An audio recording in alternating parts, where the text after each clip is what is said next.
Exercise 703 is about definite integrals. We're just going to start by actually looking at an example in the textbook. So what you can see here, we've got a velocity function. Now remember, if you differentiate displacement, you get velocity. So that means if you find the primitive function from velocity, you'll get displacement. Now the question here says, find the distance it travels in 1 second. We were told it travels at 30 metres per second, so in 1 second it'd go 30 metres. In 2 seconds, it'd go 60 metres. In 3 seconds, 90 metres. It then asks to find the area under the line between t equals 0 and t equals 1.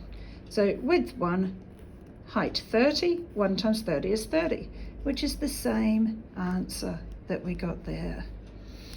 Between 0 and 2, we've got 2 times 30, which is 60. Again, the same answer. Between 0 and 3, 3 times 30 is 90, the same answer. So the distance it travelled in the first second, the distance in 2 seconds, the distance in 3 seconds. That can bring us to a conclusion. The conclusion is the area under the velocity curve gives you the distance travelled. What that means is the area under the curve gives the primitive function values. Okay, here's a graph about the area under the curve. This is the fundamental theorem of calculus. The area enclosed by the curve, y equals f of x, the x-axis, this line here, x equals a, remember x equals a constant is a vertical line, x equals b. This area enclosed there can be given by the primitive function at value b minus the primitive function at value a. So let's look at some examples of that. So if we're asked to find the integral from 2 to 3 of x squared dx, all we need to do is first integrate x squared. So remember that's x cubed on 3. Now you don't actually need the plus c here. I'm going to write it this time just to show you that you don't need it. Normally you'd never write it. And we use this notation to say we're going between 2 and 3. So that's our capital F of x function. We substitute in the b and the a and subtract. So that would equal substituting in 3 cubed on 3 plus c, minus substitute in the 2. So 2 cubed on 3 plus c. As you can see, the c's cancel out. So never again will we write the plus c in this situation.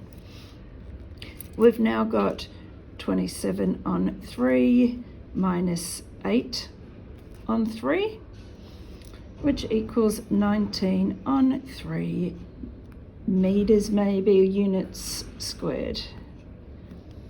Okay, and I'll just do one more example. I've kept these integrals very easy, so you will need to be integrating some harder functions as well.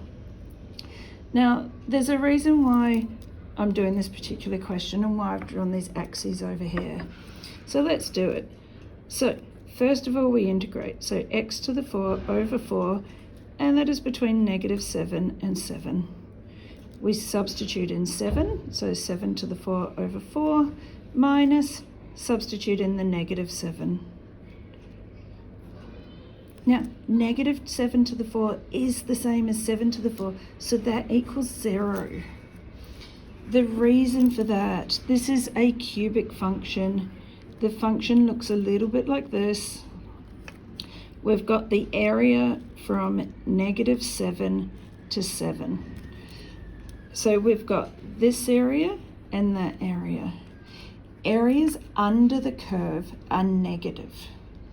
So this area is negative and it is the same size as this area, so they cancel each other out.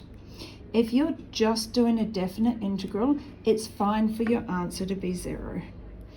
If you were asked specifically about the area, you would need to find this area and that area and do the absolute value of each added together, which would actually be the same as finding this area and doing 2 times that area. But I'll go into more detail about that later.